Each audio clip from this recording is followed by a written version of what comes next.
pain is inevitable in our lives. And it doesn't have to be cancer pain or any kind of an illness. It could be flunk a test at school, or you break up with your boyfriend or your girlfriend, or you don't get the promotion at work that you think you deserve. Pain is inevitable. Suffering, on the other hand, suffering's optional. Suffering's what you do with that pain. Do you use it to make you a stronger and more determined individual? Or do you wallow in it and feel sorry for yourself and want other people to feel sorry for you?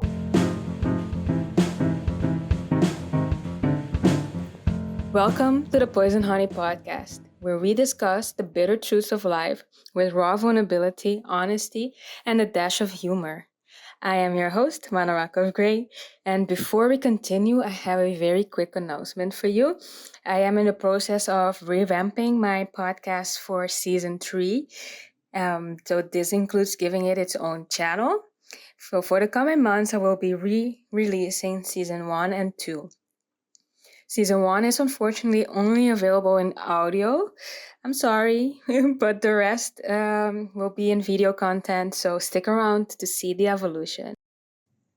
In today's conversation, we explore how we can find purpose and strength even in life's darkest moments. Let's begin.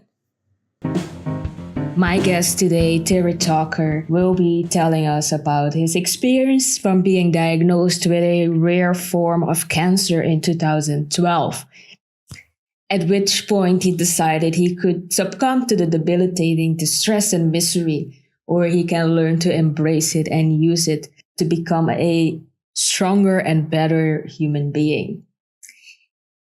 Terry has noted 4 truths that he goes by, and I find them really interesting, so I want to share them with you before we go into the interview. Control your mind, or it will control you. Embrace the pain and discomfort we all experience in life and use it to make you stronger and more determined individual.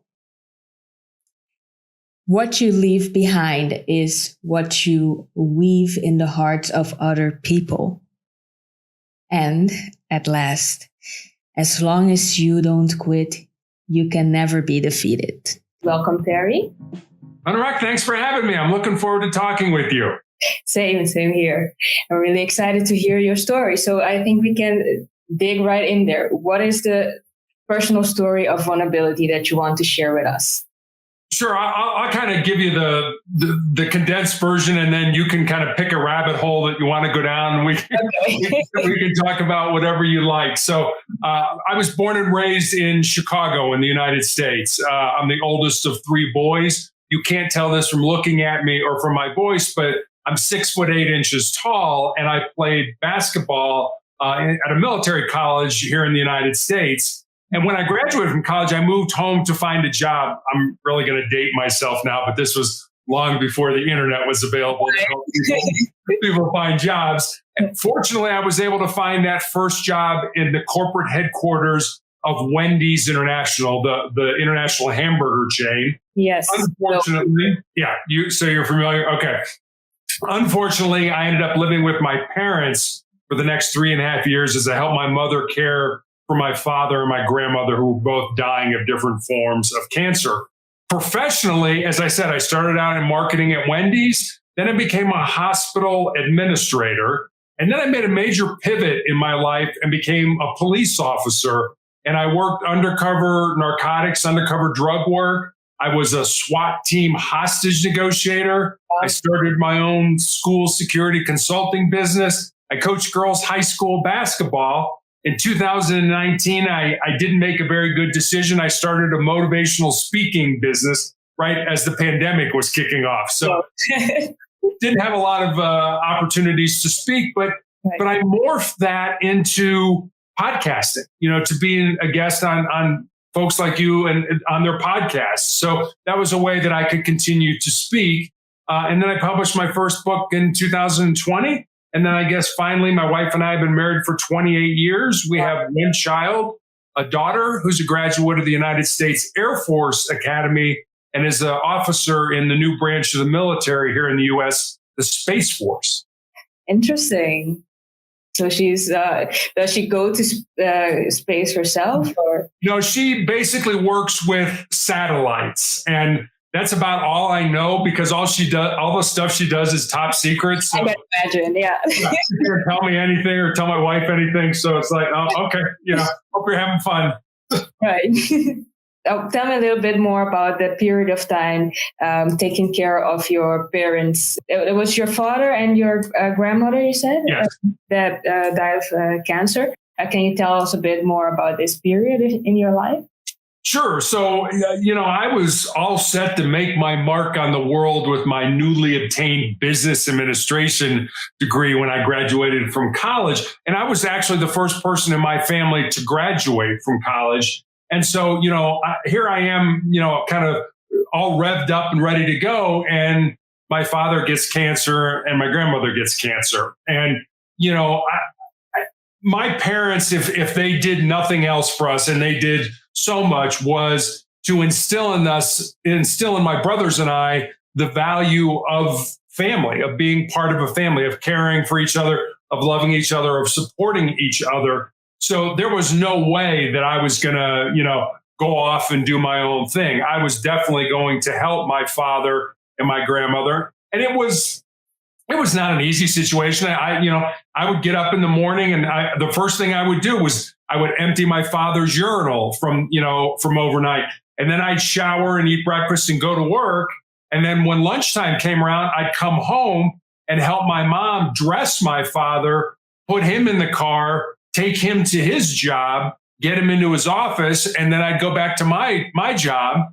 And then when 5 o'clock rolled around, I'd go back to my father's office, get him, put him in the car, and take him home. So that was an everyday thing, Monday through Friday. And my father worked up until 2 weeks before he died. And I guess that's one thing I learned from watching my dad. My dad had end-stage breast cancer, which in the 1980s in a male was very rare. And the doctors really didn't know what to do with it.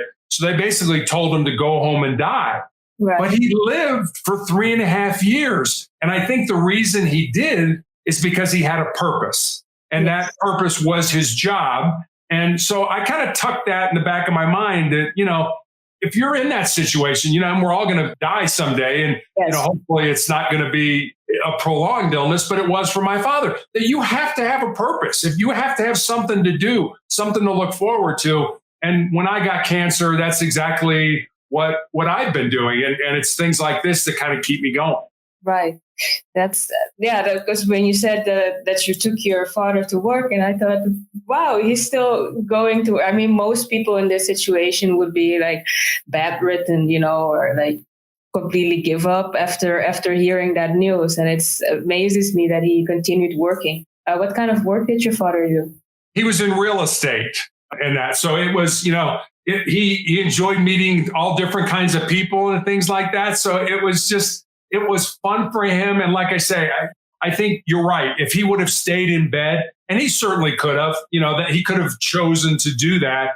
But if he would have stayed in bed, I don't think he would have lasted a year.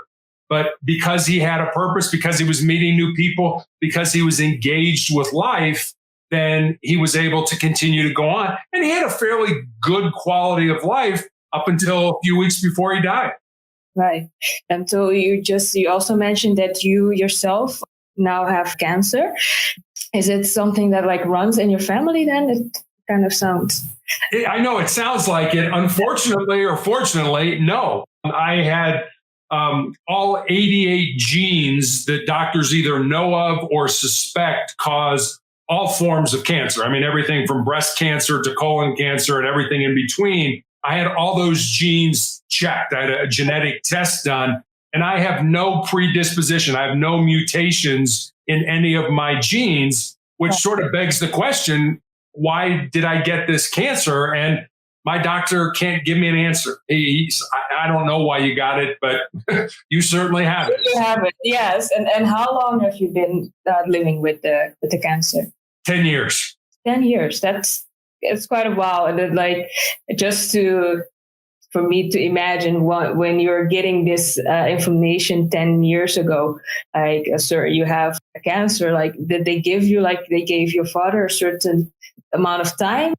They didn't, and they really don't do that today. I mean, sometimes along the journey, I've asked my oncologist, I mean, what do you think? How long? He won't give me an answer. I don't know, and I think a lot of that goes back to the story we just talked about in terms of the medicine is one thing, but the doctors don't know your mind. They don't know your heart. They don't know your resolve.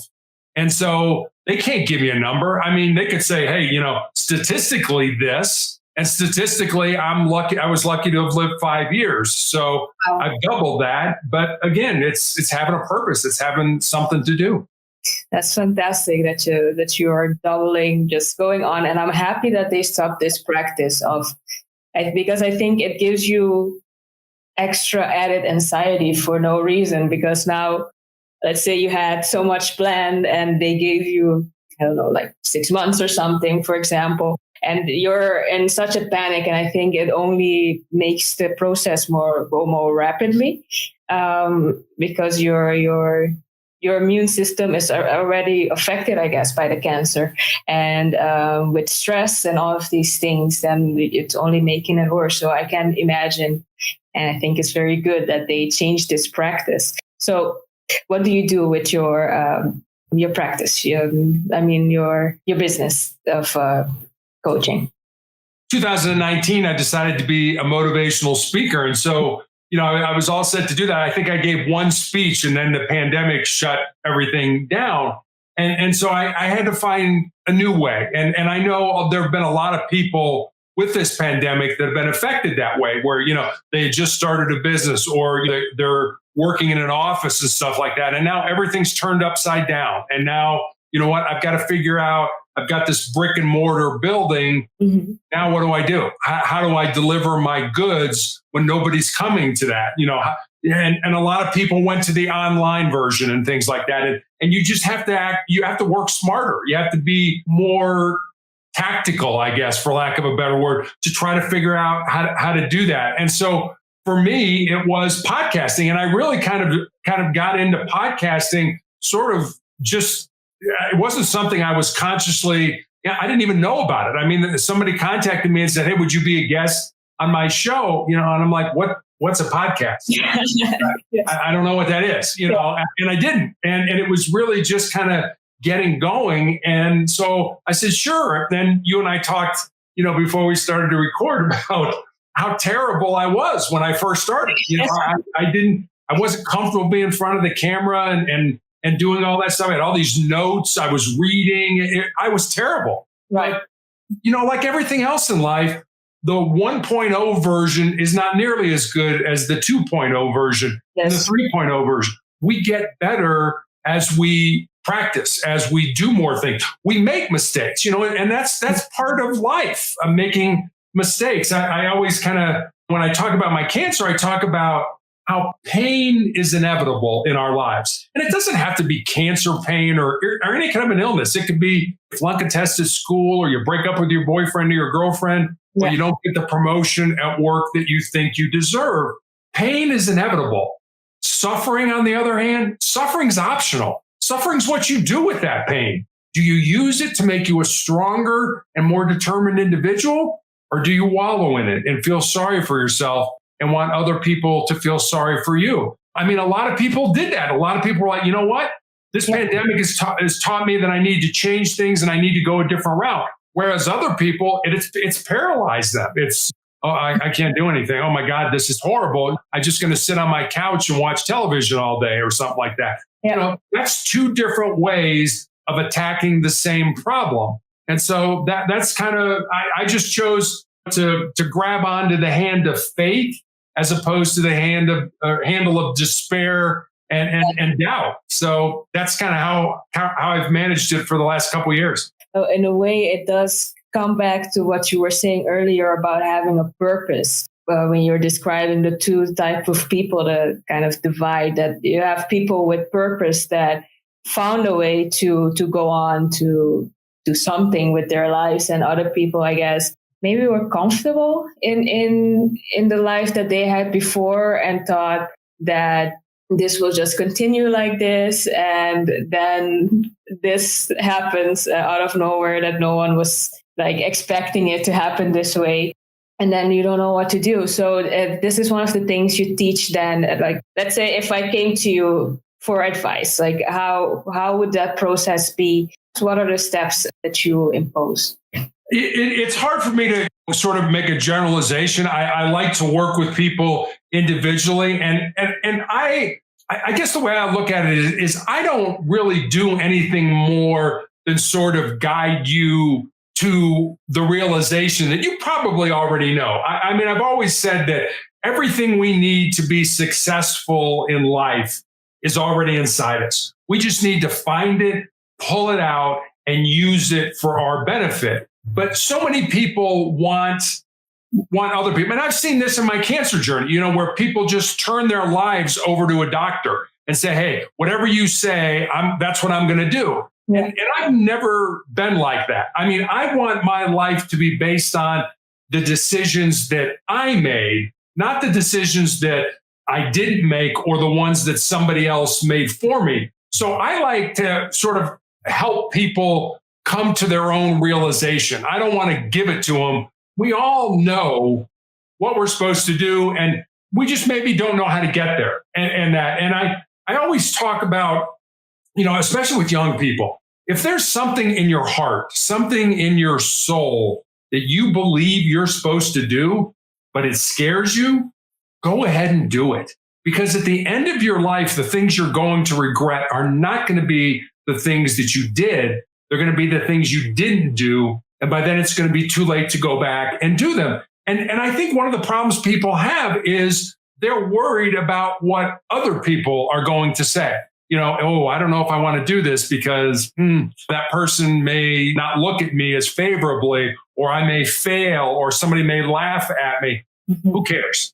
Who cares? I mean, I always look at those people as like, wait a minute, you're laughing at me because I'm doing something.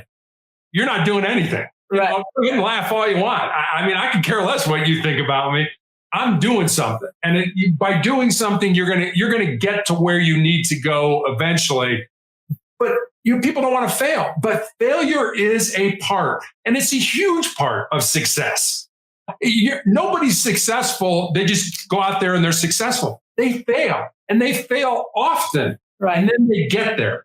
And that's what people don't want to fail. It's like, well, sorry, that's the work you need to put in so that you can get to success on the other side. Right. I can't tell you how many times I personally failed to get this podcast going because it had a different format before with my friend, and we were going to do, are you familiar with the Red Table Talk? I don't think so. It's a kind of a podcast idea also, but it's different. It's like more like a talk show with Jada Pinkett Smith, the wife of Will Smith. Oh yeah, Will Smith, sure, yeah. Okay. That was our initial idea, and it's just we just got hit, and eventually I said, well, I'm gonna start doing it because I had everything already set up. We had made the logo, the social medias and everything, and I was just waiting for us to start. So I guess I'm one of those people who are like less fearful to start and just kind of go ahead with things. But do you have any tips for someone who, let's say, has a bit more issues with fear of starting or fear of failing, as you were saying? Do you have any tips for them? Yeah, fear is a great motivator, and I'm much older than you are, and I've been in business for a long time and done different things, and I've seen people that they basically study things to death. They're okay. I'm going to start a podcast. Well, I've got to do this, and I've got to do this, and I've got to do this, and I've got to do this, and then when they do all that, well, then I've got to do this, and then I've got to do this, and I've got to do this. And then when that's all done, then they've got to do this and this. Yeah. And they never pull the trigger. They're never able to pull the trigger and execute. And it's like, okay, I've done this, I've done all this stuff, and then I've done all this stuff, and then I've done all this stuff. Now I've just got to do it. I've got to, go on the air, find some guests, put it out there, and tweak it as you go along. It's like, I didn't like that. That's not good. Okay, I've got to change that. And then it gets better, and then it gets better. But there are so many people out there that can never pull that trigger. That they just keep studying it or tweaking it or trying to refine it and making it the best you can. At some point in time, you actually have to execute. And so I guess I would say, if you have even a small amount of grit, and we all have grit. I mean, it's not something that you have to go find. You have it. You have the ability to pick yourself up and continue to move forward. So if you have even a small amount of grit, you're going to be so much further along than the vast majority of people that never even get off the couch, that never even start what they're thinking about. I mean, you and your friend, you had an idea and you developed a logo and you got the equipment and you developed the social media. You did all these things, but you also executed. There came a point where you were like, you know what, I'm going to do this. Today is day one. I'm going to do this. So many people don't. So just remember, if you just have a little bit of grit, just a little bit, if you have a huge amount, you're going to be incredibly successful. Yes. If you have just a little amount of grit, you can do anything you set your mind to do. You can move forward. And so what are the types of clients that you get? Any particular age groups or? Mostly younger people. When I talked about writing my book in 2020, it's a book that's predominantly aimed at younger people. I actually had an 87-year-old man who bought the book and read it and then contacted me. And he said, if I would have had these principles when I was younger, I would have had a much better life. And I was so glad that he said that because, it's like anything else. You starting a podcast, me being a guest when I first started on podcasts, you're like, am I doing this right? Yes. Make a mistake. What's going on? You don't know what you don't know. And so you don't know if you're doing a good job. And I'm like, okay, I wrote a book, but is it any good? Is it going to help anybody? Yeah. But when you get reinforcement, when people will say, hey, I'd like to be a guest on your show, or hey, I read your book, you're like, oh, okay. Yeah, maybe I'm on the right path. I'm doing something. What is the name of your book? The book is called Sustainable Excellence, the 10 Principles to Leading Your Uncommon and Extraordinary Life. Really interesting. And I was wondering, because we talked now about your vulnerabilities or struggles that you had in life so far. And then you became this motivational speaker. How has this experience shaped you and it perhaps changed the way you see yourself? I think it goes back to what we were talking about earlier with my father. I mean, this gives me a purpose. My cancer journey has seen my left foot be amputated.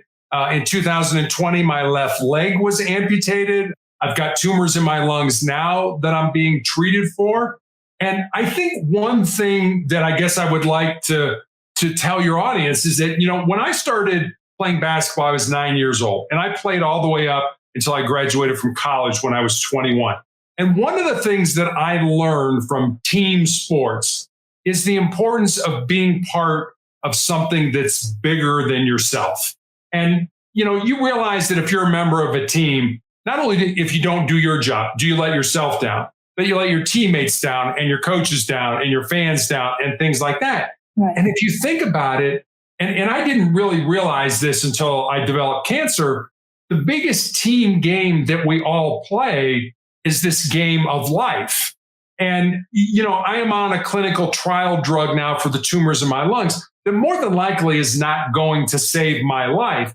But what it might do is it might save somebody's life 5 years from now or 10 years from now, based on all the data that the doctors are getting from my blood work and my scans and things like that. And if that's the case, then that leaves a legacy with people that I won't even know, that I'll never meet, that I'll be dead long before they're ever helped by what I did here in 2022. So I think that's one of the big things that I learned during this cancer journey is that you are and you need to be part of something that's bigger than yourself. I always say we're unique, but we're not special. I mean, everybody thinks they're special. Yeah, yeah. You owe me something. Life doesn't owe you a thing. I got news for you. But you are unique. I mean, your gifts, my gifts, they're not the same. You have special and unique gifts.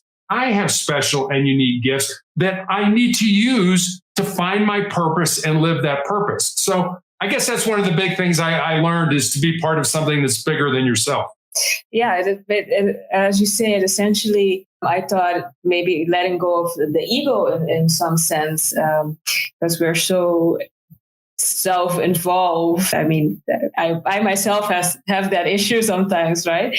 We all do. Yeah, in a sense, maybe it's also the culture that we are living in currently.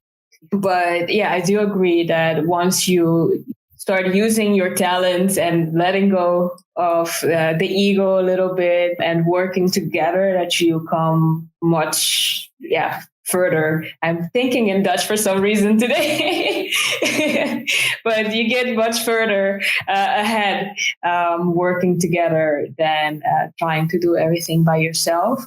And perhaps this is also something that can help with the fear aspect of if you're able to find, let's say, a tribe or a group of people that want to go in the direction that you want to go in, that this helps you to lessen the fear, lessen the anxiety, and just start. But yeah, some groups are also perhaps in a way peer pressuring. Maybe this can cause people more fear as well and anxiety. Do you have any tips on dealing with like peer pressure? Yeah. I've always said that, if I didn't know you, but if I knew the 5 people that you hung around with the most, I could probably tell you a lot about the type of person that you are. And I think that's an important thing. If you aren't hanging around people that are caring and motivating and uplifting you, get those people out of your life. You don't need those people in your life. I don't care how popular they are. I don't care, how connected they are. I don't care how rich they are. It doesn't matter. If they don't have your best interest in mind, they're really not your friend. They're just kind of an acquaintance. And I'll tell you, when you get cancer, you really find out who your friends are. You really find out the people who are around you. So I guess I would say, get those negative people out of your life and surround yourself with people that love you, that care about you, that want what's best for you. And the problem with that is if you and I are good friends and you say to me, oh, Terry, you're kind of messing up here. What do I do? I'm like, oh, you're not my friend anymore. No, I'm telling you right now, that person is your friend, and they are a true friend because they're willing to tell you the truth. They're willing to be honest with you at the expense of potentially you losing the friendship, losing the relationship they have with you because they love you enough and they care about you enough that they want you to be successful. So if you don't have those people around you, or if you have people that are negative or toxic or that are putting pressure on you to do things that you don't want to do or you don't think you should do, then get those people out of your life. And again, I understand, especially when you're young, you want to be around people because, they're cool or they're the in people or they're, And if those people don't care about you, why would you want to hang around those people? Get them out of your life and surround yourself with people who care about you and people who are willing to tell you the truth, even at the expense of the friendship or the relationship that you have. Right. And what if one can't handle the truth, so to speak? This happens as well. No, that's good. Right.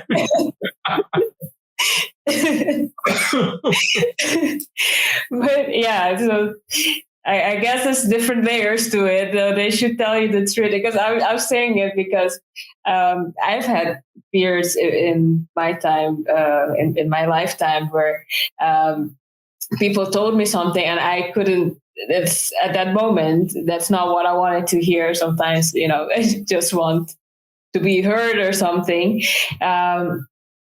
But yeah, so what do we do if we can't handle the truth? How do you even recognize in that moment that you're not like handling the truth well? You have to follow your heart. Yeah, I mean, you know what you're supposed to do. You know what direction you want to go. And a lot of times we get peer pressure. I know I did with my father. My grandfather was in law enforcement. And when I expressed an interest of going down that road, yeah, my dad was like, oh, no, no, no, no. You're going to go to college. You're going to major in business. You're going to get out. You're going to get a great job, get married, have 2.4 kids. Exactly. Yeah, my dad had my whole life planned out, but it was the life that my dad wanted me to live. It wasn't the life that I felt I was supposed to live. And that's a hard thing to deal with. We talked about peer pressure a minute ago. What about family pressure? Oh, yeah, this is big. Yeah. What about a mom or a dad or an aunt or an uncle or a grandmother, grandfather, or even a brother or sister that are like, hey, you need to do this. I've had all of them. Yeah. You know exactly what I'm talking about. And I think that's harder than even peer pressure because this is family. I mean, peers are your peers. Your family is they're always going to be your family. You really can't get rid of them even if you want to. Exactly. So it's hard. And like I said, I had a choice when I graduated from college. I could say, hey, Dad, you know what? I'm going to blaze my own trail and do my own thing. Or out of love and respect for you, I will do what you want me to do. So if you look at my resume, my first 2 jobs were in business, even though I felt my passion was law enforcement.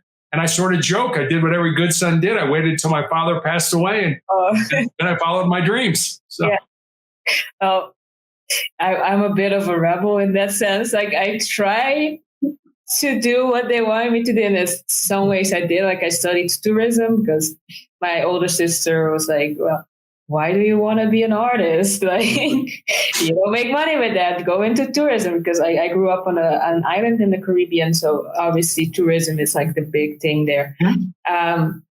And I studied that. And afterwards I studied international development management, which it was slightly more of my interest, but it was still not exactly what I wanted to do. And now at the end, I still became like an artist / podcaster and everything, because that's really what I wanted to do. So yeah, I think it is a beautiful message to follow your dreams and your heart.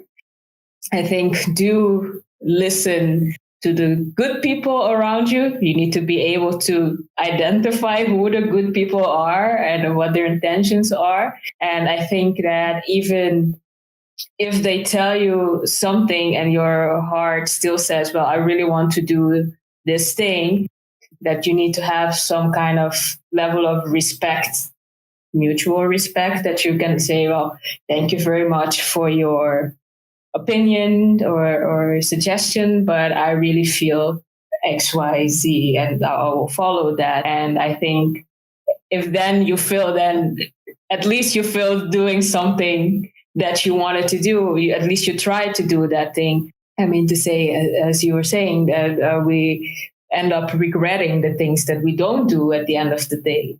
So yeah, that's life's too short not to be happy, not to do the things that you want to do. And people always you've got to make money. And every study, every survey that I've ever read from a human resources point of view says that money is like 8th or 9th on the list of importance. I mean, certainly we need it. We've got to pay the bills and things like that. But at the end of your life, all these people want to be powerful or prestigious or rich. At the end of your life, you can't take any of that with you. What you can take with you is the love that you have in your heart. So whatever you use that love to express, as you said, I want to be an artist. That's important to me. That's what I feel my calling is. Then you should do that. And money and all that stuff will take care of itself and you'll be a whole lot happier. Exactly. I mean, I'm not going to lie. I do go through periods of stress that I'm like, I mean, everybody has that, right? Because money is so, even though I think in life, at the end of the day, it's not the most important thing. I think how our systems are set up now and our culture is set up, that it is or has become this very central thing. And I think for that reason, we stress about it. But if we really take a step back and think that it's not the most important thing, indeed. And I really see all my drawings here. I do really want to be an artist. Yeah. So, see, is there anything else that we want to share with the audience today? I guess I'll leave you with maybe a call to action, something that might help you alleviate some of that stress. And I try to do this from time to time. I don't do it all the time, but every now and then I'll like, okay, for the next 30 days, I'm going to imagine that everybody I come in contact with is going to be dead tomorrow. So the person who cuts you off in traffic on the way to work, or the person at work who takes credit for the work that you did, or even your child who's driving you crazy, imagine that they're going to be dead tomorrow. Because if you do that, two things are going to happen. Number one, you're going to be a whole lot happier, and you're going to have a whole lot less stress in your life. So I think it's, we get mad at people, and then we realize we're all connected. We're all together. We're all in this. I have a very deep faith in God, and you go back to the Bible, and it's like God made man. And then God realized it's not good for man to be alone. So put man to sleep, and I made woman. And that's not so much about man and woman as it is our interdependence on each other, that we need to care about each other. We need to take care of each other and stuff like that. And sometimes people make that very hard for us to do, as I'm sure you know. People drive you crazy. But if you imagine that they'll be dead tomorrow, it kind of changes the parameters. It kind of changes the focus of what I can't stand that person. Well, what if that person was going to die tomorrow? How would you feel differently about that person? So maybe I would leave that with your audience. For the next 30 days, everybody you come in contact with, imagine they'll be dead tomorrow, and see how that changes your perception of stress and how much happier you can be in your life. Right. So just to be sure, we're not wishing they're dead tomorrow. No. We're just imagining, what if they weren't there tomorrow? Exactly. What if they weren't in your life tomorrow? Exactly. Right. I have a bit of dark sense of humor sometimes. I like it. No. I have to set that boundary just in case someone misunderstands what we're saying. I totally get it. Yeah. Okay, fantastic. Well, and let's say someone listening right now that is completely like in love with your story and your teaching method and the guidance. How can they reach you and get this book or information about your work? So the book itself is available pretty much anywhere you can get a book online. You can get it through Amazon, you can get it through Apple iBooks, you can get it through Barnes and Noble. I don't know if Barnes and Noble bookstores or where you are, but you can get it anywhere you can get a book online. In terms of reaching me, I think that another great example, when I started my blog, people were like, you should start a blog. I'm like, I'm old. I can barely turn my cell phone on in the morning. What do you mean start a blog? I don't know what that is, Yes. And so I was like, okay. And so I decided I'm just going to do it. And it was 4 pages. It took me 4 months to do it. And that's no lie. I had no idea what I was doing. So I started, and then I had I don't know what that means. And I had to go research it. Right. And then come back and make a little bit forward and a little bit forward and a little bit forward. And it took me 4 months. My 25-year-old daughter probably could have done it in 15 minutes, but it took me 4 months. So I have this blog called Motivational Check, and it's motivationalcheck.com. Every day I put up a thought for the day. And with that thought comes a question to see how maybe you could use that thought in your life or how it might apply to your life.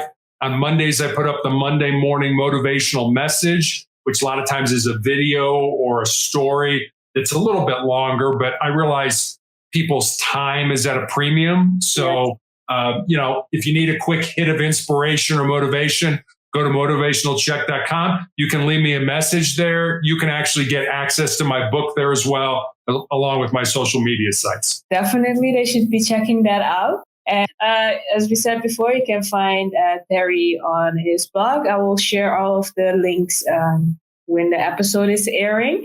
Thank you very much for sharing your story with us. And I feel very inspired to pursue my calling, so to say, after this conversation. So till next time in the Poison Honey Podcast.